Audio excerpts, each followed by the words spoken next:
Alora, puri ng Panginoon sa panibagong araw ng pinagkaloob niya sa bawat isa sa atin, sa panibagong pribileyo upang patuloy tayo mag-aral ng mga salita. Puri ng Panginoon at salamat sa mga testimony na pinagkaloob ng bawat isa para i-glorify natin ang ating dakilang Diyos, pati sa special number na pinagkaloob ng ating kapatid para sa kapurihan ng ating Panginoon. Alora, ang ating pag-aaralan sa hapong ito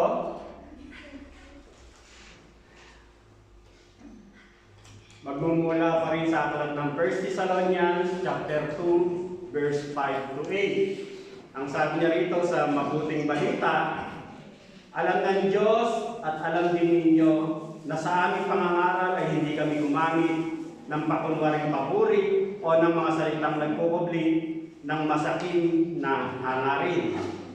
Hindi kami naghangad ng papuri ninyo o ninuman.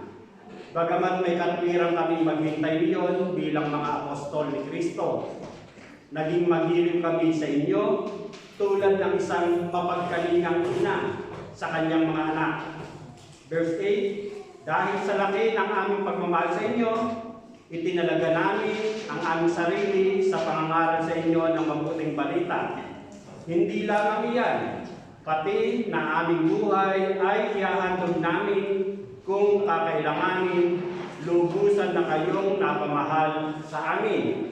Ang mensahe ng Panginoon sa hapon ito ay may titulong The Integrity of Paul's Message in Thessalonica, o ang integridad ni Apostol Pablo, mensahe ni Apostol Pablo sa Thessalonica. At bago po tayo magpatuloy, manalangin kung muli tayo.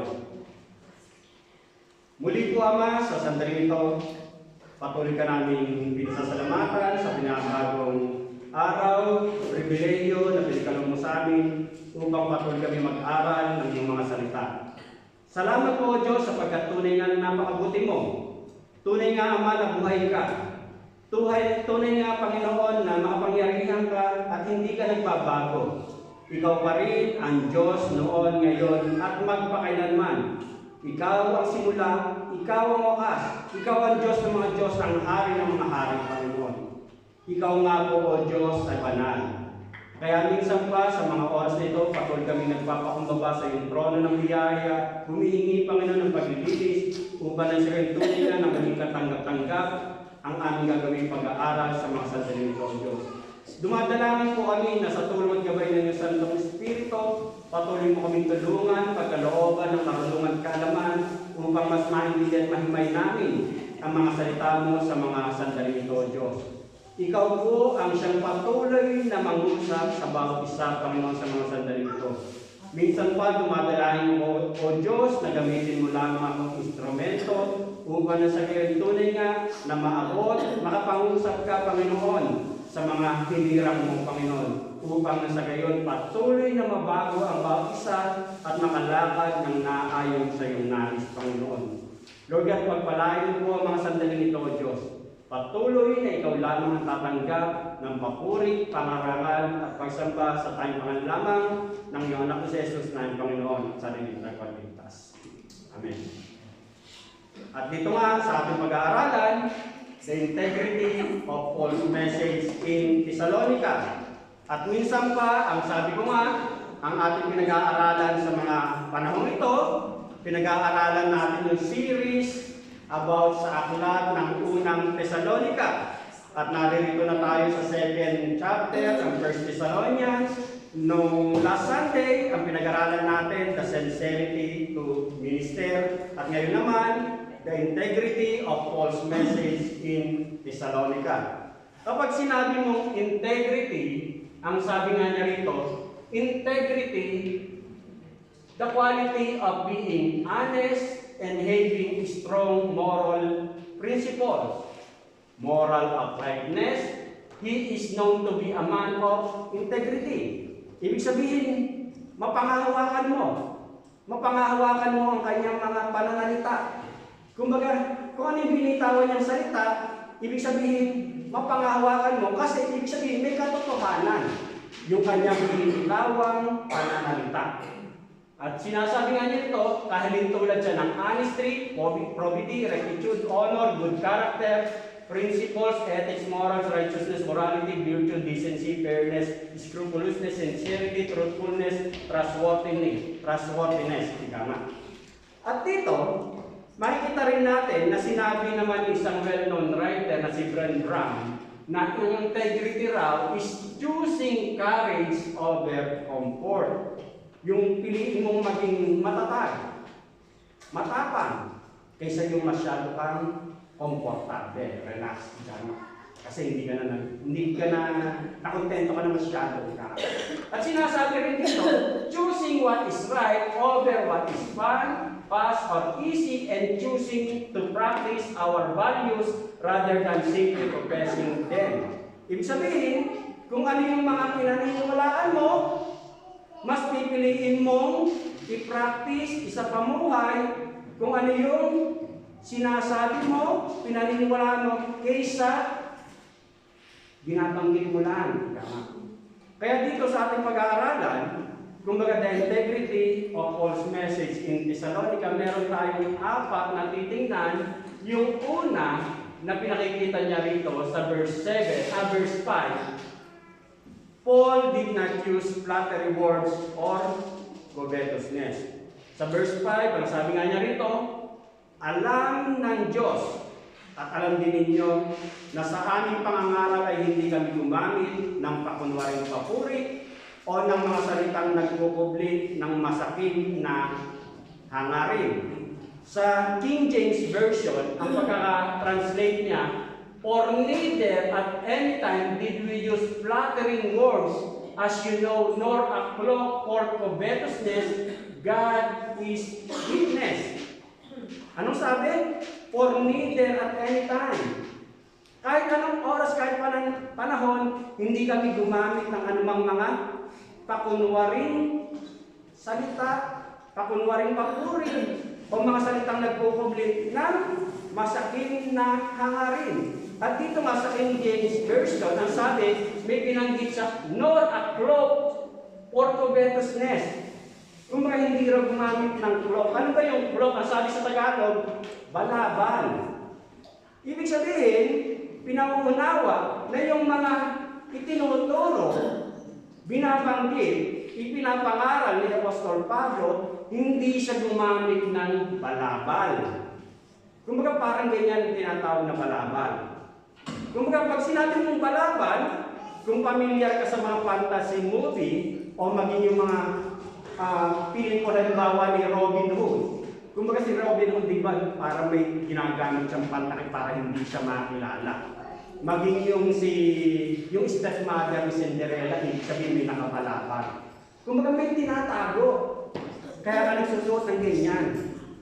Ngayon, ang sabi ni Apostol Pablo, hindi raw siya gumamit ng cloak or covetousness para may papagtakpan siya. Kasi pag sinabi mo ganito, ibig sabihin, meron kang itinatago dun sa lihim mong pagtuturo.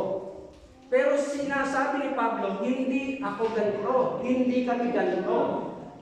Ang sabi ni Pablo. Kasi, ang alam ni Pablo, naunawa ni Pablo, na kapag gumagamit ka ng mga salitang matatamis, mga salitang parang puro pabor sa tagapakinig, ibig sabihin, kumbaga parang inaakit mo lamang sila, pero hindi yun yung buong katotohanan. At kadalasan, kumbaga, meron ng lihim na intensyon kung bakit gumagamit ng mga parolang may lihim kang tinatago, may sarili kang interes. Ngayon, kung maintindihan natin, halimbawa sa ngayon, nakakapakinig ka ba ng mga aral na kung saan ay gumagamit ng mga matatamis na mga aral? Pero, kung uunawain mo, ang salita ng Diyos, hindi lahat ganon. Katulad halimbawa ng prosperity gospel na tanggapin mo ang ating Panginoon sa Kristo, lahat ay magiging totoo apostol sa iyo. Totoo ba? Kayo, tanungin nyo, sagutin nyo yung mga sarili. Hindi. At katulad ng sinasabi nga na may mga Kristiyanong nagsasabi na Kristiyano sila, pero ang pamumuhay nila sa lugar. Kumbaga, sinasabi nila Kristiyano ko, tinanggap ko ang Panginoong Jesucristo bilang personal Lord and Savior, pero ang pamumuhay niya, titingnan mo sa lugar. Pero malinaw na tinuturo ng ating Panginoong Jesucristo sa Matthew 7:13-14, pumasok kayo sa makipot na pintuan, sapagkat maluwang ang pintuan at malapad ang daang patungo sa kapahamakan. At ito ang dinaraanan ng marami. Anong sabi? Kumbaga, malapad ang pintuan, maluwang ang pintuan, pero ang patutunguhan nito ay kapahamakan. Pero sa verse 14, ngunit makipot ang pintuan at makitid ang daang patungo sa buhay at kakaunti lang ang nakasusumpong niyon. Ibig sabihin, kung makipot, makitid, ibig sabihin bago ka makatawid, bago ka makalusot, mahirap. Ibig sabihin kung sa buhay, i-apply natin sa buhay, hindi madali. Yun ang tunay na daan para magkaroon ka ng buhay na walang hanggan. Ibig sabihin, kung i-apply mo ang buhay natin, kung tunay kang Kristiyano, malinaw ang sinasabi nito, makikot, makitid ang dadaanan natin kung tunay na tayo'y gusto nating makarating sa ating patutunguhan. Kaya kasi sinasabi, di ba, deny yourself, take up your cross, and follow me. Ibig sabihin, hindi ganun kadali. Kaya, ang sinasabi nito ni Pablo, hindi kami ganito. Hindi kami nagtuturo ng puro para lang mapuri. Hindi kami nagtuturo ng masatamis na pananalita. Yun ang sinasabi ni Pablo. Kaya nga sinasabi sa Romans 1:16, Not I am ashamed of the gospel, for it is the power of God for the salvation of everyone who believes. Kasi ganyan. Kung gusto mong magkaroon ng buhay na walang hanggan, malinaw na tinuturo rito, ang mabuting balita, ito ang tanging daan para magkaroon tayo ng kaligtasan. At malinaw ang sinasabi, hindi maluwang ang daan kapag narito ka na. Maging sinasabi rin sa Proverbs 29:5, whoever flatters his neighbor is spreading a net for his feet. Ang kunwang pumupuri sa kanyang kapwa, nag-uumang ng bitag na sa sarili inihahanda. Kasi nga, ibig sabihin, kaya nga nagbibitaw, nagtuturo ng mga salitang puro may halong puri, kasi nilalagay mo sila sa bitag. At yung bitag na yon, sino makikinabang, yun ang tuturo. Kaya yung mga prosperity gospel, yung mga tagasunod niya, kung tutusin, naghihirap sila, pero nakikinabang yung tagapagturo. Kumbaga siya yung may mga aeroplano, may mga private resort, may helicopter. Mabuti wala kami din. Meron na kami panda. Kumbaga, yan ang sinasabi ni Pablo. At dito, alam ni Pablo na kapag gagamit siya ng mga papuring pananalita, mapanganib. Kasi baka rin siya ay malinta. Kaya nga sinasabi rin dun sa Lucas 18:9-14, ito yung talinhaga ng Pariseo at ng maniningyo ng buwis. Ang sabi nga niya rito, sinabi rin niya ang talinghagang ito sa mga taong mababa ang tingin sa iba at nag-aakalang sila'y mahuwi. May dalawang lalaking pumasok sa templo upang manalangin. Ang isa ay Pariseo at ang isa ay maniningil ng buwis. Tumayo ang Pariseo at nanalangin ng ganito tungkol sa kanyang sarili. Ibig sabihin sa kanyang sarili. O Diyos, nagpapasalamat ako sa iyo sapagkat hindi ako katulad ng iba na mga magnanakaw, mandaraya, mga ngalunya o kaya katulad ng manungin ng buwis na ito. Kumbaga matatamis na pananalita yung kanyang binibitawan sa kanyang salita itong Pariseo. Sa verse 12, ang sabi naman dito, 2 beses akong nag-aayuno sa loob ng 1 linggo, nagbibigay rin ako ng 10 bahagi mula sa lahat ng aking kinita. Samantala, sa verse 13, ang maniningil ng buwis na may nakatayo sa malayo at di man lamang makatingin sa langit, dinadagupan niya ang kanyang bibig at sinasabi, O Diyos, mahabag po kayo sa akin na isang makasalanan. Sinasabi ko sa inyo, ang lalaking ito'y umuwing pinatawad sa kanyang mga kasalanan, ngunit ang una ay hindi, sapagkat ang sino mang nagmamataas ay ibababa at ang nagpapakumbaba ay itataas. Dito, alam ng maniningil ng buwis kung ano yung talagang kanyang kalalagayan. Kaya dinadagupan niya ang kanyang sarili. Alam niya na, kumbaga, hindi sa karapat-dapat sa harapan ng Panginoon. Kaya nga, makikita natin dito na ito ang kinakailangang maunawaan natin. Na kailangan natin magsisi sa ating mga pagkukulang, sa ating mga kasalanan. Salamat nga kasi kung may relasyon na tayo, salamat kasi naintindihan natin ito. Eh paano kung hindi mo pa naunawaan ng mga bagay nito? Salamat kasi sa biyaya lang kung bakit tayo nakapagpapatuloy. At dito sinasabi nga na itong mga false teachers na to, itong mga bulaang tagapagturo nito, gumagamit sila ng flattery words bilang pabor gamit para sa sarili nilang kapakinabangan. Pero malinaw na tinuturo ng Biblia na yung mga taong mataas ang tingin sa kanilang sarili, ayaw nila ng mabuting balita. Kasi, bakit? Kasi kinukumpronta nito yung pride, yung kasalanan ng tao. Kaya ayaw nilang mapakinggan yung mga aral na kailangan mong magsisi. Kailangan mong tanggapin ang ating Panginoon sa Kristo bilang personal Lord and Savior. Kailangan mo ng tulong ng Diyos.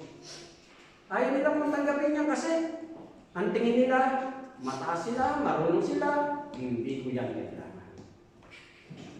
Pero malinaw na sinasabi na lahat tayo fall short. Kumbaga, for all have sinned and come short to the glory of God.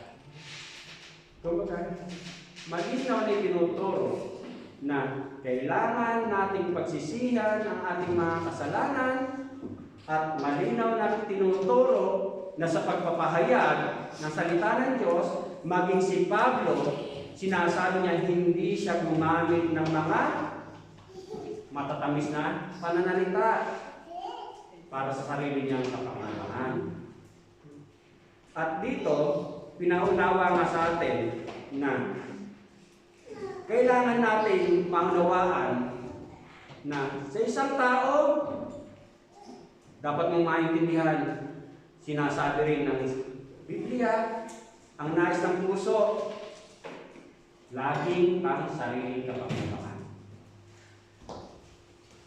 Kaya nga, yung mga taong mataas ang tingin nila sa kanilang sarili, kumbaga salungat sila.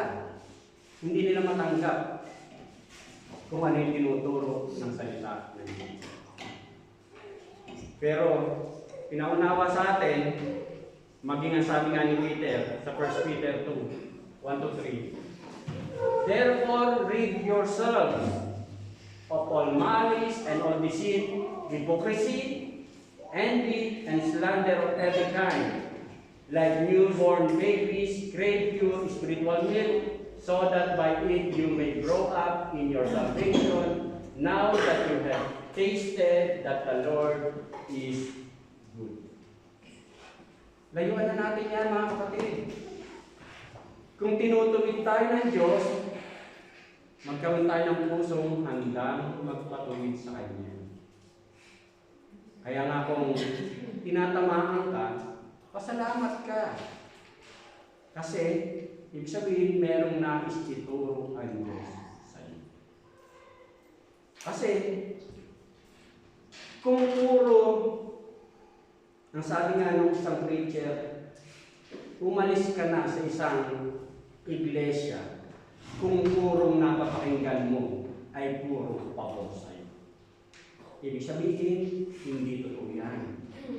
Kasi malinaw na sinasabi ng salita ng Diyos, makitid ang daan tungo sa Diyos.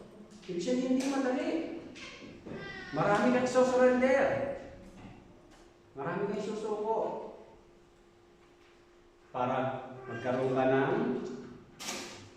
pusong maging handang sumunod sa kalooban ng Diyos. Magkaroon ng pagnanais na maging to be like Christ in righteousness and in holiness. Hindi madali, kapatid.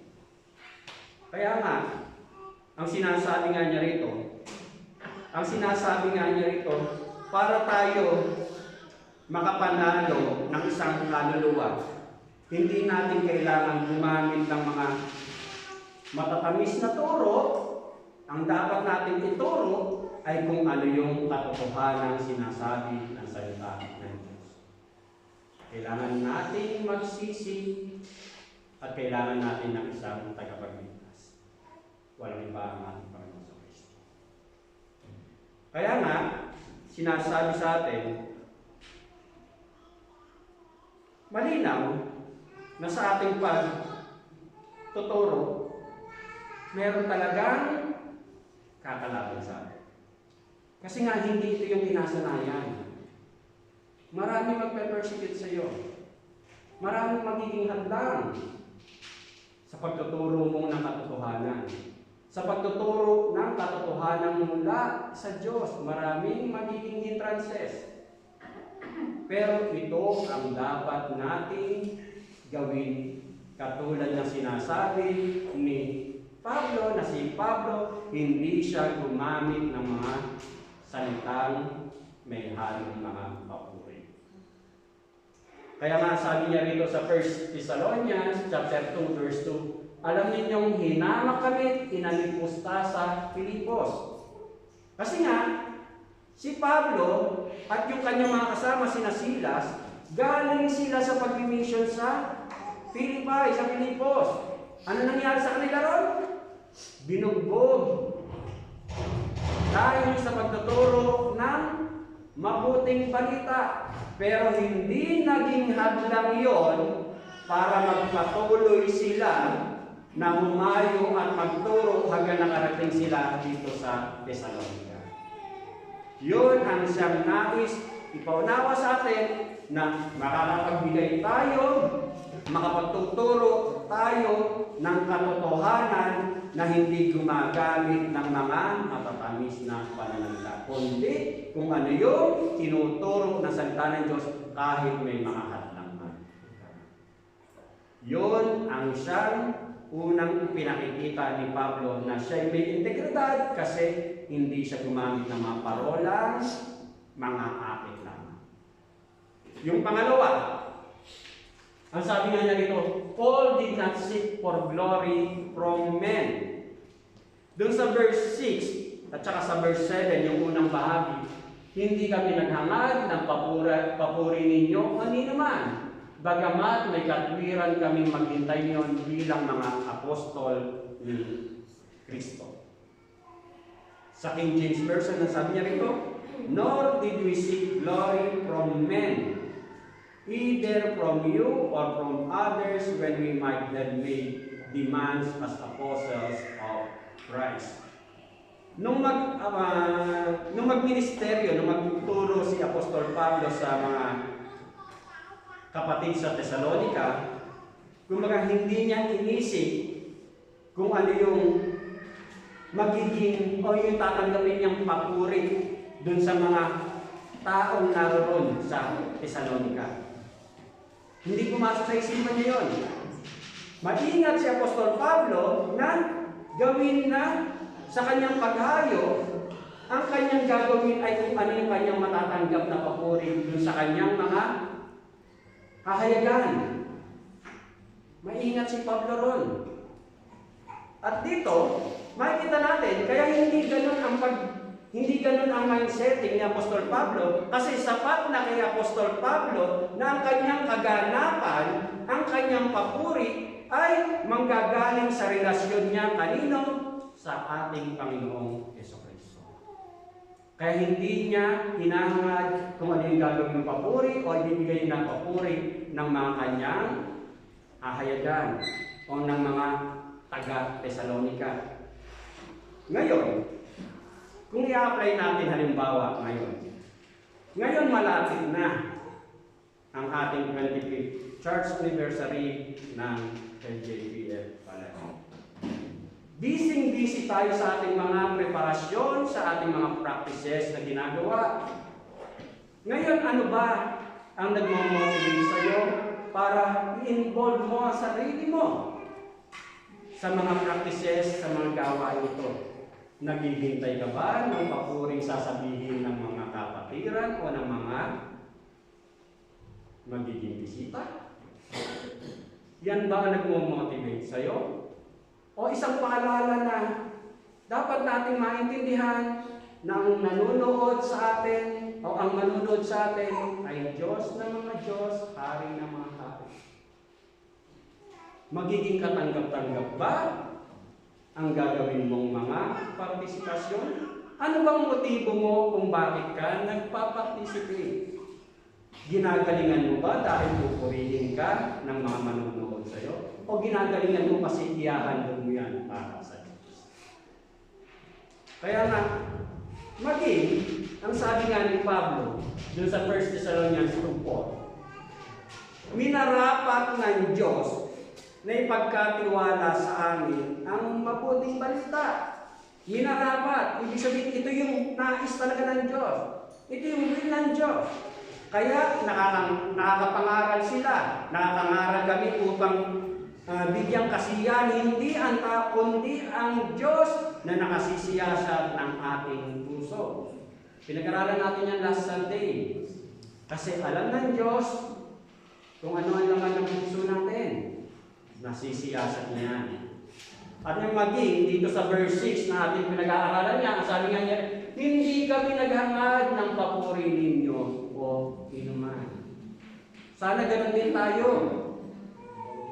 Kumbaga, maintindihan natin, si Pablo, hindi siya naghahangad ng papuri na magmumula sa mga tao o kahit kanino man. Hindi niya hangad. Doon nga sa verse 4 na ating pinag-aralan last week, sino ba ang hinahangad mo na magbibigay ng papuri? Walang iba, ginagawa mo yan para sa glory ng Diyos. At dito, dapat nga natin maintindihan, si Pablo, ang focus niya, nakafocus siya, nakatuon siya sa Diyos. Ang nais niya, mabigyan niya, ma-please niya, mag-glorify niya ang Diyos na katanggap-tanggap sa Diyos. Kasi nga, nasisiyasat ng Diyos ang puso natin eh. Yun ang focus ni Pablo. Kumbaga sa kanyang ginagawa, ang motivation niya, mabibigyan ko ng glory ang Diyos. Hindi ako naghahangad ng papuri ng tao. Kasi alam ni Pablo na nasasaliksik, nasisiyasat ng Diyos ang puso ng isang tao. Kaya nga, ipinaintindi sa atin, pinaunawa sa atin na maging tayo ganun din. huwag nating asamin ang papuri ng tao. Kasi, kumbaga, maaabo lang lahat yan. Kahit mag-present ka pa ng mag-present, walang panori sa harapan ng Diyos. Gawin natin yan kasi para sa glory ng Diyos. Kung bakit ka nagpapakitikin sa gawa. Ngayon, ang sinasabi nga niya rito, na nung sinabi ni Pablo na hindi ko hinahangad yung papuri ng tao, hindi ibig sabihin na talagang insensitive na siya ron. Dapat natin maintindihan yun. Na wala lang pakialam doon, hindi ganon. Ang nais lang ipaunawa ni Pablo na nagiging maingat siya sa kanyang ginagawa. Kasi, kumbaga, nagiging maingat siya na baka masayang yung kanyang mga ginagawa. Maging yung sinasabi nga rin ni Pablo na sa atin, sa pakikitungo natin sa ating kapwa mananampalataya, tayo rin tinuturuan na maging maingat. Bakit? Kasi nga, katulad ng sinasabi ni Pablo sa 1 Corinthians 9:19-22. Ang sabi nga niya rito, malaya ako. Ang sabi ni Pablo, malaya ako. At di alipin ni naman. Ngunit nagpaalipin ako sa lahat upang makahikayat ako ng mas marami sa Panginoon. Sa piling ng mga Hudyo, ako'y namumuhay tulad ng isang Hudyo upang mahikayat ko sila. Kahit na hindi ako saklaw ng kautusan. Nagpailalim ako rito alang-alang sa mga nasa ilalim ng kautusan upang mailapit ko sila sa Diyos. Verse 21, sa piling naman ng mga hintil na hindi saklaw ng kautusan ni Moises, ako'y naging parang hintil upang sila'y mahikayat ko rin. Subalit, hindi ito nangangahulugang hindi ko sinusunod ang mga utos ng Diyos sapagkat ako'y nasa ilalim ng kautusan ni Kristo. Verse 22, sa piling ng mahina sa pananampalataya, ako'y naging parang mahina rin upang mahikayat ko sila. Ako'y nakibagay sa lahat ng tao upang sa lahat ng paraan ay makapagligtas ako ng kahit ilan man lamang. Ipinaunawa ni Pablo na kumbaga naging sensitive sa in essence kung sino yung kanyang nakakasalamuha. Kasi nga hindi tayo pare-parehas. Katulad sinasabi ko na sa pakikitungo sa kapwa mananampalataya, iba yung pinakikitunguhan mo, nagsisimula pa lamang, siya nag-aaral, siya nagdi-disciple, siya nagdi-leadership.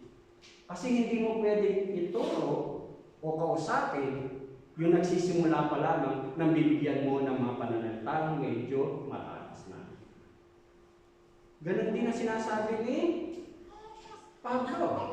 Kaya nga sa verse 22, sa piling ng mahina sa pananampalataya, ako'y naging parang mahina rin upang mahikayat ko sila. Ibig sabihin, sinabayan niya. At dito, maging sa sinasabi nga sa Ephesians 4:29, do not let any unwholesome talk come out of your mouth, but only what is helpful for building others up according to their needs, that it may benefit those who listen. Kasi nga, hindi pare-parehas ang antas ng ating mga nakakasalunguha. Kaya maging maingat ka, magsalita ka ng mahinahon, magsalita ka ng may biyaya mula sa ating Panginoon. Kaya nga kapatid, isang paalala nga sa atin dito na hindi lahat ng believers, anong sabi dyan? Hindi lahat ng believers ay pantay-pantay ang bilis ng growth. Totoo naman. Hindi lahat, hindi pare-parehas. May mabilis, may mabagal. Do not compare. Kaya huwag mong tingnan yung si kapatid ganito, bakit si kapatid ganyan, bakit ito. Ang lagi mong titingnan sarili mo. Laging sarili. Huwag mo ikumpara ang sarili mo sa iba. Ikaw at ang Diyos. Doon mo ikumpara ang sarili mo. Ano ka sa harapan ng Diyos.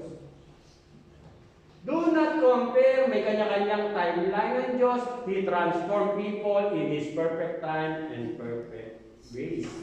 Iba't iba. May mabilis magmaturo, may mabagal. Pero kung 25 years na, baby ka pa rin.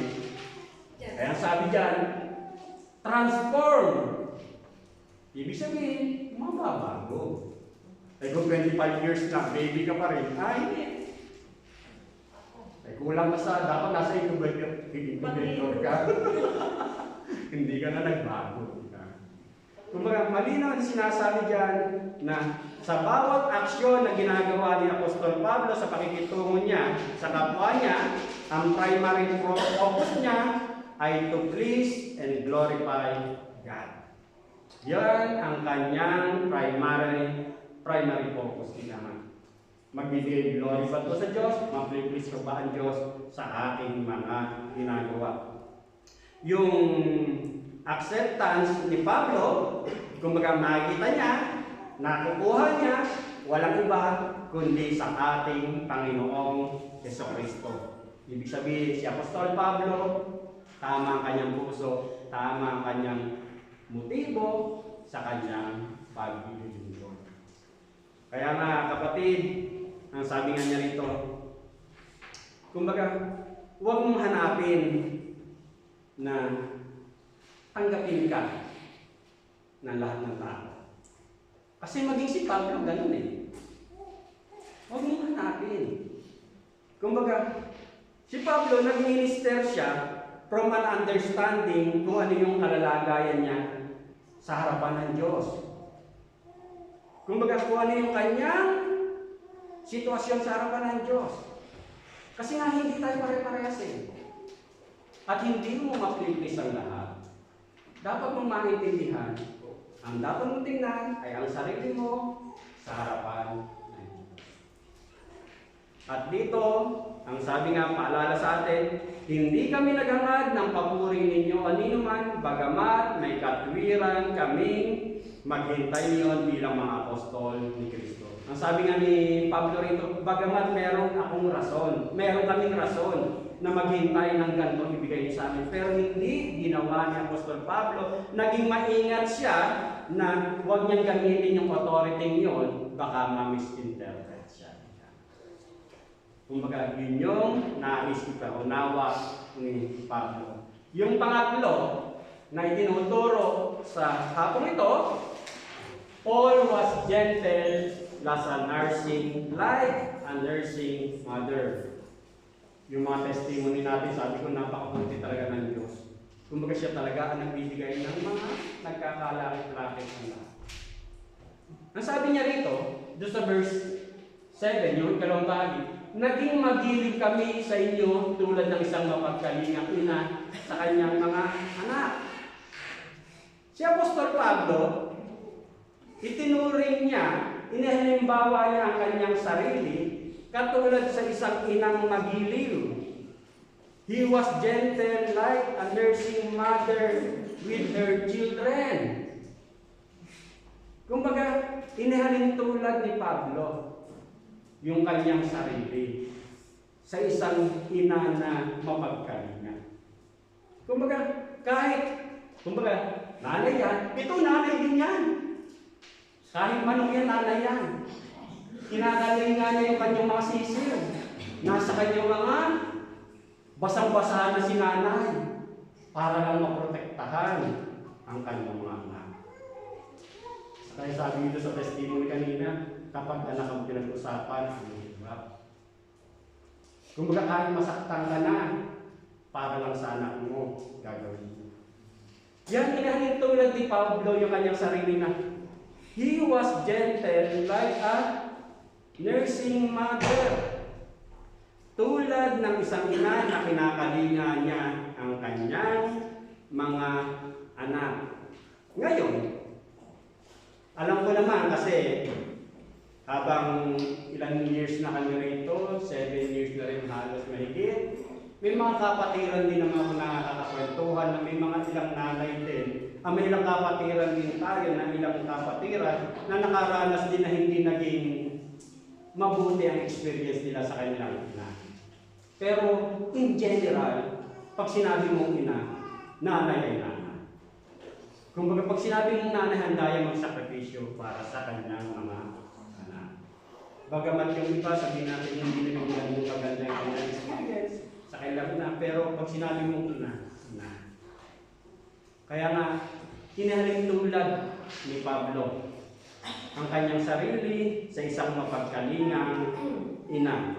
Paul was like a nursing mother who only looks to give to her child.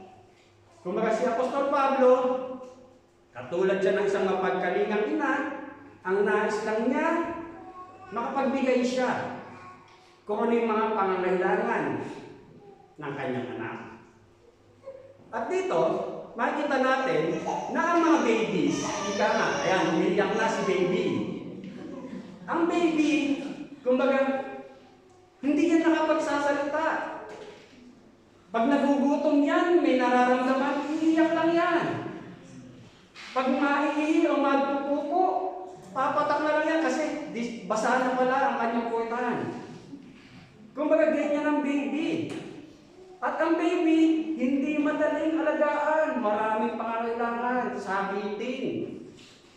Mahirap mag-alaga ng baby. Time-consuming mag-alaga ng baby. Kumbaga, kaya nga yung ibang mag-asawa, ayaw mag-anak. Bakit ayaw mag-anak? Kasi mahirap mag-alaga ng baby. Time-consuming. Uubusin ang oras mo.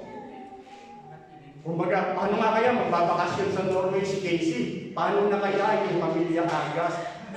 Mawawala ng isang tagapag-alaga.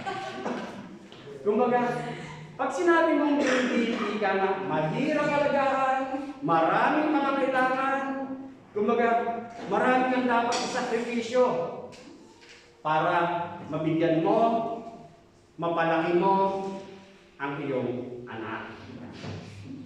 Ngayon, ganun din sa mga bagong mananampalataya. Ang mga bagong mananampalataya, ganun din. Kailangan mo rin siyang alagaan. Kailangan mong ingatan. Kaya nga, kung ikaw ay maglilingkod, kaya nga katulad ng mensahe natin sa linggo, the sincerity to minister, kailangan mong magdesisyon. Kasi hindi madali. Kailangan mo rin mag-sacrifice para sa paglilingkod mo sa Diyos. Katulad ng mga baby natin, kailangan natin ng pagmamahal para lumaki ang mga baby niyan. Ganon din ang mga bagong mananampalataya. Ibig sabihin, may sakripisyo kang gagawin, kumbaga may pagmamahal kang gagawin, at yung pagmamahal na yan, pag-iingat na yan, yan ang kinakailangan para lumago ang ating mga anak, maging ang mga bagong mananampalataya. Kaya nga sabi ni Pablo sa 1 Thessalonians 2, verse 1, ang sabi nga niya rito, kayo na rin mga kapatid, ang nakababatid na hindi nawalan ng kabuluhan ang pagpunta namin sa inyo.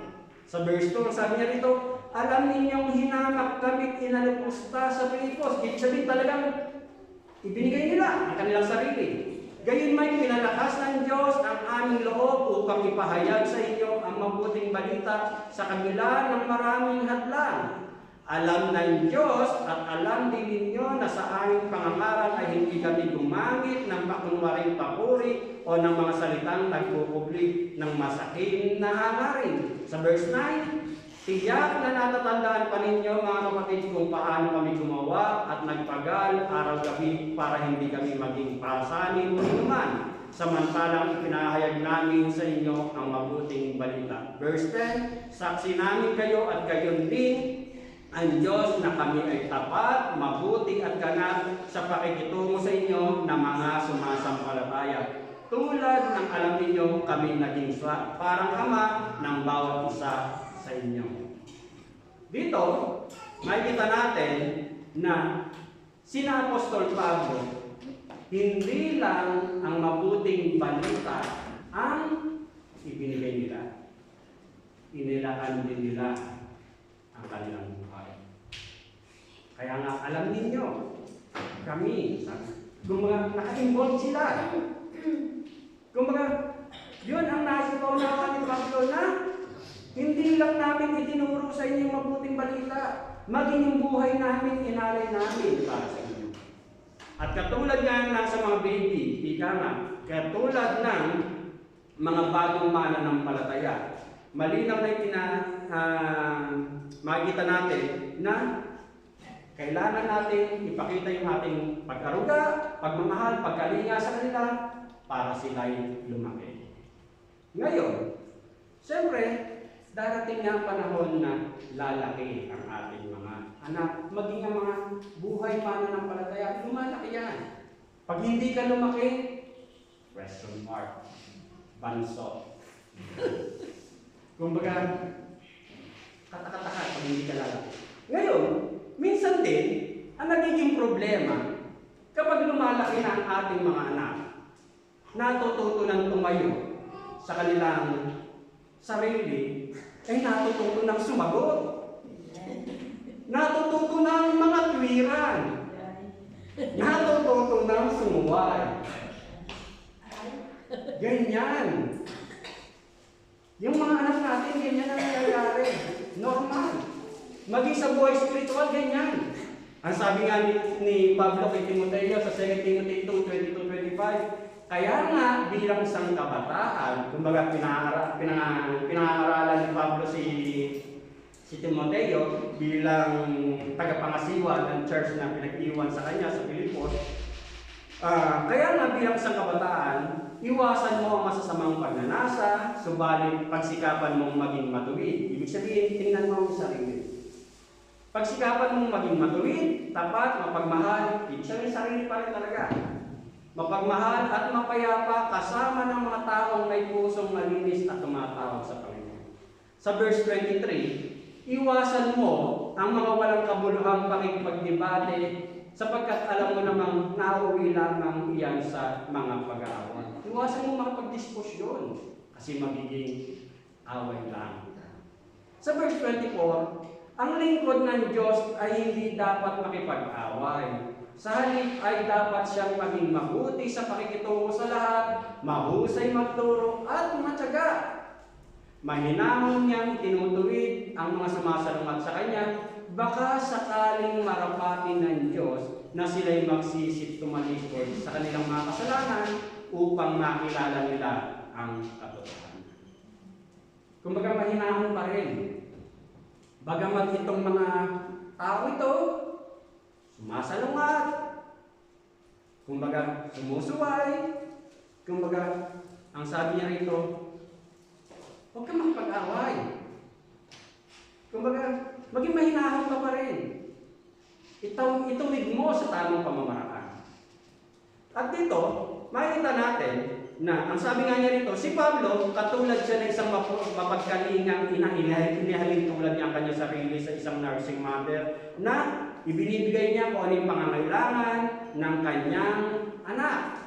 Bagamat may mga ilang Thessalonians na nag-aakusa kay Apostol Pablo na si Apostol Pablo ginagawa lang naman pang sariling interes ang kanyang ginagawang paglilingkod. Napag-aralan niya natin last week.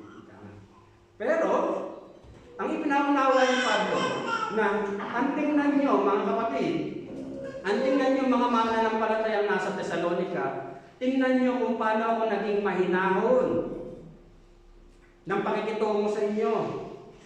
Kung paano ko ginamit ang pagbiministeryo ko sa inyo ng tama. Kung maintindihan natin, si Apostol Pablo, kahit may sumasalungat sa kanya, kumbaga, inaano niya yung mga maling aral. Pero kapag isang tabi na niya yung mga maling aral, ipapasok niya ngayon kung ano yung tamang aral na dapat nilang maintindihan. Kaya nga, ang pinaunawa sa atin dito, na sa ating pagtutuwid, kumbaga, ituwid mo ng tama, sa maayos na paraan, kumbaga, bagamat mahirap, Kasi kapag yung ugali, attitude, mahirap pagpili. Pero, importante, tinuturo mo. Kung hindi niya mababago, by grace lang naman yun. Importante gawin mo yung part mo. At dito, katulad nga ng isang mapagkalingang na ang mga nanay, kahit magpaulit-ulit ng paalala yan, kahit parang natutulig ka na, paulit-ulit. Pero yung paulit-ulit na yan, may halong pagmamahal. Dapat natin maintindihan na ganon ang siyang inihalintulad ni Pablo ang kanyang sarili, katulad ng isang mapagkalingang ina. Yung pang-apat, sinasabi nga niya rito, Paul was affectionate with brethren in Thessalonica. Mahal ni Apostol Pablo ang mga kapatid sa Thessalonica. Sa verse 8, dahil sa laki ng aming pagmamahal sa inyo, itinalaga namin ang aming sarili sa pangangaral sa inyo ng mabuting balita. Hindi lamang yan, pati ng aming buhay ay iahandog namin kung kakailanganin. Lubusan na kayong napamahal sa amin. Yung sakripisyong ginagawa ni Pablo, kumbaga, para sa pag-minister niya sa mga kapatid sa Thessalonica, hindi naging mabigat para sa kanya yun. Kumbaga, maluwag sa kanyang puso na kanyang ginagawa yung mga bagay na yun. Kasi, bakit? Kasi mahal niya. Mahal niya yung mga kapatid doon sa iglesia ng Thessalonica. Kahit mahirap, pero ginagawa niya, hindi naging kabigatan sa kanya. Bakit? Kasi mahal niya yung mga kapatid sa Thessalonica. At dito, makikita nga natin na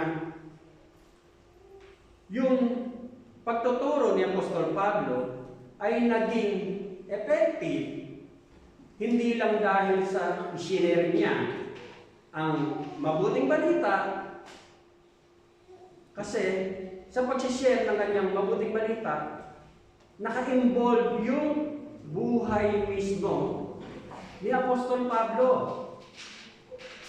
Kumbaga, involved yung buhay ni Apostol Pablo. Kaya nga, dahil sa laki ng aming pagmamahal, sabi niya rito, dahil sa laki ng aming pagmamahal. O kung titingnan mo sa sariling pangunawa, hindi madali. Pero hindi naging pabigat kay Apostol Pablo yung kanyang paglilingkod na ginagawa o ginawa sa mga mananampalataya sa Thessalonica. Bakit? Kasi mahal niya yung kanyang mga kapatid sa pananampalataya. Mahal niya kung sino yung kanyang pinaglilingkuran. Ganon din tayo. Bakit natin napagtitiisan yung ating pag-ministry? Kung alam mo kung sino yung pinaglilingkuran mo at kung mahal mo yung pinaglilingkuran mo. Kaya natututo kang maglingkod, magtiis, may self-sacrifice at hindi ginagawa ni Apostol Pablo.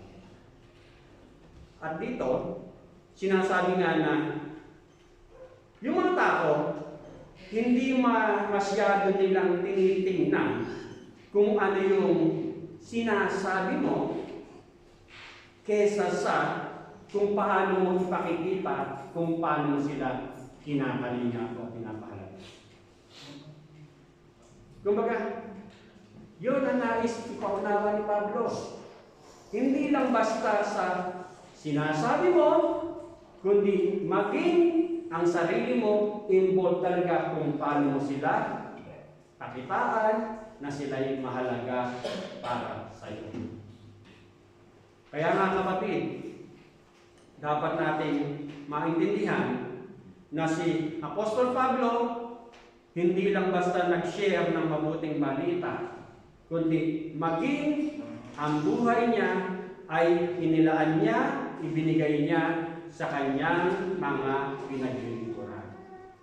Ang sabi nga sa Philippians 1:8, I long for you all with the love of Christ Jesus. Hinahanap-hanap ko kayo. Bakit? Katulad ng pagmamahal ng ating Panginoon Jesus. Kung mahal mo ang iyong pinaglilingkuran, kumbaga, magtiis ka. Mag-isang mag-asawa, di ba? Bakit tumatagal kahit medyo may diskusyon? Kasi mahal mo ang iyong pamilya. Ayaw mo masira. Ayaw mo mawala. Ganon din si Pablo. Mahal niya yung mga kapatid na mananampalataya sa iglesia ng Thessalonica. Kaya hindi lang basta sinare niya yung mabuting balita, maging yung pagmamahal mismo sa mga kapatid sa iglesia ng Thessalonica. Sa Philippians 2:17, even if I am to be poured out as a drink offering upon the sacrificial offering of your faith, I am glad and rejoice with you all. Sa Tagalog, ang sabi niya rito, ikinagagalak ko at hinahatian ko kayo ng aking kagalakan kung ang dugo ko man ay maging handog bilang kaganapan ng paglilingkod ng inyong pananampalataya sa Diyos.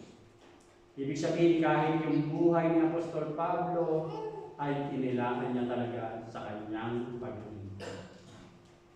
Kaya nga sa Philippians 1:21, to live is for Christ and to die is gain. Kumbaga, yun si Apostol Pablo.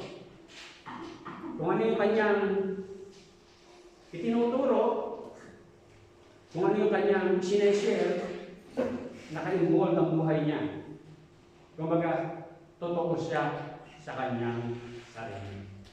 Sa ating pagtatapos, pinapaalala sa atin, ang sabi nga niya rito, the integrity of Paul's message in Thessalonica. Pinapaalala sa atin, mga kapatid, na you live openly and truthfully before God and before others. Kapatid, bukas na libro ang buhay mo sa harapan ng Diyos, maging sa harapan ng mga kapatid natin. Bukas yan. At ang sabi nga niya rito, do not try to present an image that is not who you are or who you really are. Huwag kang magpanggap na ipakita mo yung sarili na ikaw ito. Pero hindi naman. At dito, sinasabi nga, be apparent. Maging bukas ka. Maging totoo ka. Magpakatotoo ka, kapatid. Kung nahihirapan ka, do not stop. Kasi sabi nga, di ba, makitid. Handaan. Hindi madali. At pinapaunawa sa atin na hindi nalilingid sa Diyos kung ano man ang nangyayari sa atin. God knows kung anong sitwasyon ng bawat isa sa atin. Ang paalala sa atin, sa tulong ng biyaya ng Diyos, with the God's help, both in knowledge of the truth, yung mga natututunan nating katotohanan, at sa pamamagitan ng ating buhay, ay mamuhay tayo, live a life that pleases God. Mamuhay tayo ng buhay na magbibigay kaluguran sa ating. Manalangin po tayo. Ama, maraming salamat po sa oras nito. Salamat po sa mga pagtuturo mo, sa mga pagtutuwid mo. Salamat po sa mga halimbawa na ipinakita ni Apostol Pablo kung paano siya lumakad ng may integridad at magpagministeryo sa ubasang pinagkatiwala mo para sa kanya, Panginoon. Dalahin mo nga po na sa tulong mo, hindi lang nga po namin napakinggan ang mga aral na ito. At ang mga katotohanan ito, Diyos, ay tunay na tumimo sa aming puso at isipan. Lord God, maging sandata namin, gamitin namin ang mga karunungan ito, Diyos. I-apply namin sa aming buhay. Sapagkat habang ina-apply po namin sa aming buhay, mga katotohanan ito, mas nararanasan namin buhay ka sa aming buhay. Lord God, hindi ka nagbabago. Tapat ka sa iyong mga salita, tapat ka sa iyong mga pangako, Panginoon. Kaya patuloy po namin pinangahawakan ng mga aral na ito at dalayan mo nga po, Diyos, na tunay nga, ikaw po ang tunay na nakakasaliksik ng bawat puso ng bawat isa, Panginoon. Kaya nga po patawad sa mga oras sandali na kami nagkukulang at dalayan mo nga po na sa tulong at gabay ng iyong Santong Espiritu, sa biyaya ito patuloy mong pinagkakaloob. Makapamuhay po kami, makalakad kami, Panginoon, na patuloy na ikaw ang aming binibigyan ng kalungkuran. Salamat po, Ama. In Jesus' name I pray. Amen. Patuloy po tayo manalangin. Pag-pray po natin ang mensahe natin na pakinggan. Manalangin tayo.